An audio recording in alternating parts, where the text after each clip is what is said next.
Baik. Sudah 11 bulan saya nggak punya kerjaan tetap. Nafkah yang saya berikan ke istri sangat minim sekali. Keluarga istri meminta saya untuk pisah.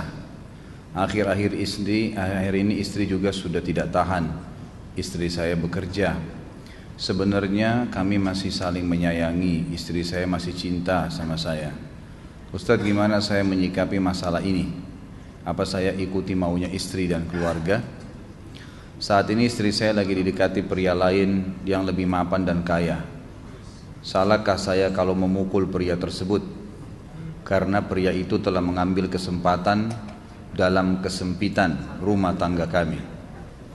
Ustadz minta amalan atau wirid untuk melapangkan rezeki. Ini ada hubungannya sama tema nggak ini? Hah? Jawab atau enggak?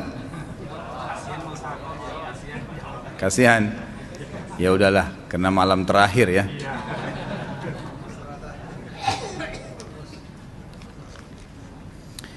Yang pertama sekali, saya menyarankan Anda saran dari laki-laki ke laki-laki. Prinsiplah dan jangan merendahkan diri di hadapan wanita. Maksudnya begini. Pada saat seorang wanita yang menjadi istri Anda membutuhkan Anda, tunjukkan kebutuhan kita 1000 kali daripada dia. Dia sayang, dia perhatikan, dia siap berkorban. Kita harus 1000 kali lebih hebat daripada itu. Laki-laki memang penaung. Tapi kapan dibalik? Kalau saya pribadi, kapan dia tidak butuhkan, menunjukkan kebutuhan, saya 1000 kali tidak butuh sama dia. Untuk apa Anda merendahkan diri di depan seorang wanita yang kalau memang dia tidak bisa menjadi seorang istri? Karena kapan wanita sudah menyombongkan diri di hadapan laki-laki, tidak akan ada wibawa sama sekali. Ini poin dulu dalam pembukaan. Dan selalu saya sarankan siapapun ikhwah yang minta saran saya dalam masalah rumah tangga, yang paling pertama ini saya ucapkan, saya bukan menyuruh Anda menjadi keras, bukan. Tapi saya mengajak Anda untuk punya prinsip dalam hidup. Wibawa, pemimpin rumah tangga. Dibutuhkan kita butuh, tidak dibutuhkan ya sudah. Masih banyak gantinya. Dia mau ganti laki-laki lain, silahkan, ahlan wa sahlan, silahkan. Allah akan gantikan penggantinya yang lebih baik. Dan itu harus bisa kita punya prinsip. Memang begitu. Kalau ini kita terapkan dalam kehidupan kita, kita akan sangat mudah hidup. Terkadang subhanallah ada pengorbanan berat. Berpisah dengan meninggal, berpisah karena masalah dosa yang dilakukan oleh pasangan kita, jelas haram. Kalau ada seorang istri hanya karena masalah suaminya kekurangan ekonomi mau berhubungan sama laki-laki lain, wanita apa ini? Cinta itu pengorbanan, kasih sayang, bukan hanya pada saat mampu kemudian disayang, pada saat tidak mampu kemudian ditinggal. Subhanallah. Hati-hati, hukum Allah subhanahu wa ta'ala berlaku. Akhwat yang jadi istri, ikhwah yang jadi suami, harus tahu pasangan kita itu punya Tuhan sebagaimana kita punya Tuhan yang sama. Dan Allah itu maha adil. Memang dalam kehidupan kita ada naik turunnya. Dan makna cinta adalah pengorbanan. Itu sebenarnya. Kalau hanya kita kantongnya lagi penuh kemudian disuka sama istri, pada saat lagi tipis, lagi masalah kemudian dia mau berhubungan sama laki-laki lain, na'udzubillah min dzalik. Wanita apa ini?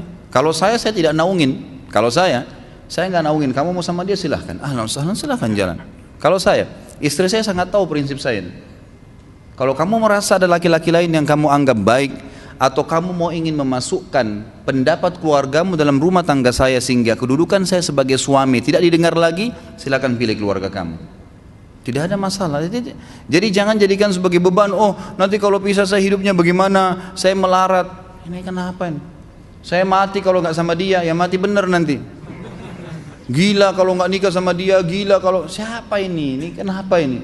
Keluar dari bingkai hidup itu. Seorang muslim itu hidupnya mulia. Dia dihormatin, dia menghormatin. Dia dihina, tinggalkan. Allah SWT tidak menyuruh kita menghinakan diri, tidak boleh. Kalau wanita ini misalnya, istri ini yang dikatakan tadi masih mencintai suaminya, dia hanya sekedar minta kerja, ya, garis bawahi kalimat ini ya, Dia hanya sekedar minta kerja untuk membantu nafkah rumah tangga, ahlan wa sahlan, jempol, nggak masalah, bagus itu. Sampai suaminya mapan, itu baik. Tapi dalam kondisi masih status istri punya hubungan sama laki-laki lain, naudzubillah min dzalik. Mana ghirah, mana kecemburuan positif yang telah Allah pelihara dalam diri kita, nggak boleh. Pada saat seorang sahabat pulang ke rumahnya mendapatkan istrinya selingkuh dengan laki-laki lain, tidak disebutkan apakah berhubungan biologis atau tidak, tapi yang jelas sahabat ini sampai kaget masuk ke rumahnya temukan ada laki-laki lain. Dia bingung mau lakukan apa. Dia pergi ke Nabi SAW lalu berkata, ya Rasulullah, saya pulang rumah istri saya lagi sama laki-laki lain. Maksudnya dia pandu saya harus buat apa nih? Apa yang terjadi? Subhanallah, Sa'ad radhiyallahu anhu sahabat Nabi mulia menghenuskan pedang mengatakan, ya Rasulullah, kalau terjadi pada rumah tangga saya akan penggal dua-duanya. Dua-duanya saya penggal nih. Tapi di sini ulama bilang saat ingin menghukum kalau terjadi pada keluarganya dengan penggal ini, bukan maksudnya dia menghukum secara individu, maksudnya saya ingin terapkan hukumnya Allah, dirajam, dibunuh karena mereka sudah menikah dan berzina. Hukum Allah terapkan, kemuliaan agama harus ada. Harus begitu. Seorang istri yang mau tinggal di bawah naungan kita sementara kita sudah berkorban di bawah terik matahari, sudah bekerja, sudah memilih dia dari sekian banyak wanita, kemudian dia mau berkorban, hormatin dia, junjung dia, lindungin dia, rangkul dia, gitu kan? Bela dia, memang harus begitu. Tapi kalau masih dalam naungan, kemudian sedikit himpit masalah ekonomi lalu berhubungan sama laki-laki lain, naudzubillah, jangan dipertahankan, berbahaya sekali, gitu kan? Jangan Anda menjadi laki-laki lemah gitu. Saya kemarin ditelepon oleh 2 orang sekaligus, subhanallah. Sahabat dekat telepon kepada saya, laki-laki. Ustadz maaf mau ngomong sebentar. Baik silahkan.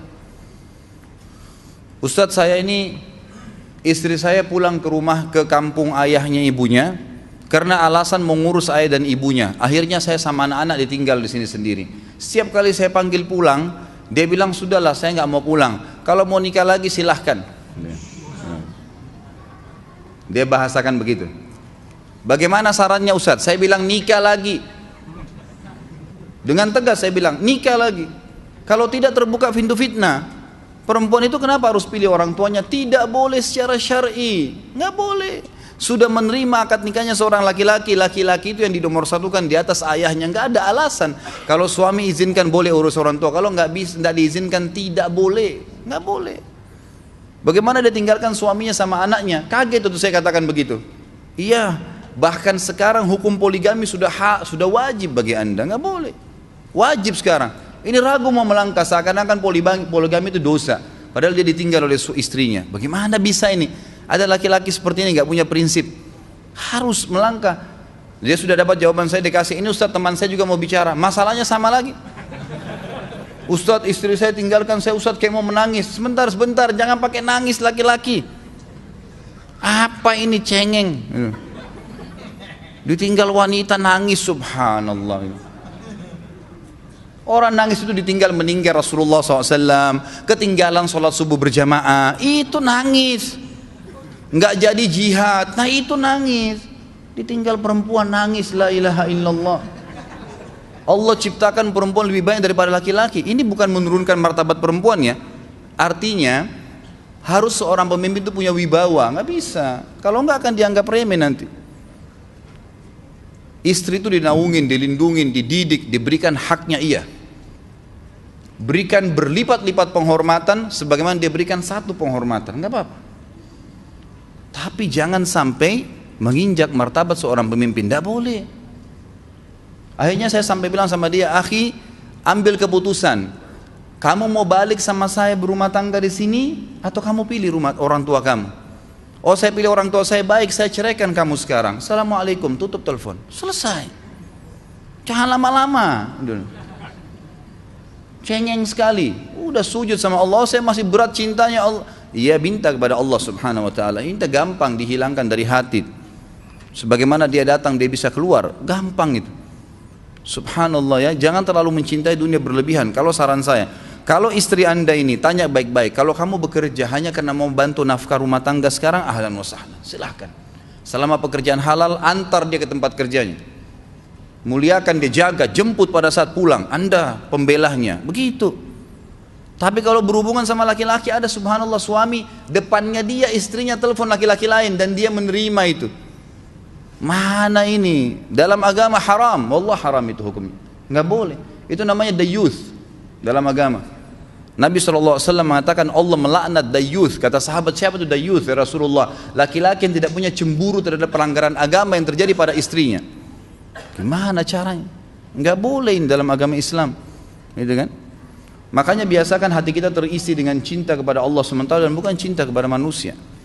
Mencintai istri karena Allah yang perintahkan, mencintai suami karena Allah yang perintahkan. Jadi semua karena Allah. Tidak ada kata-kata hilang, tidak ada rugi kalau kita meninggalkannya. Jadi ini hal mendasar yang saya tahu, Allahu alam. Jadi sampaikan seperti itu. Kalau wirid apa? Saran saya adalah memperbanyak istighfar kepada Allah SWT. Gunakan momen musibah itu sebagai kesempatan untuk mendekatkan diri dengan Allah Subhanahu wa taala. Begitu ya.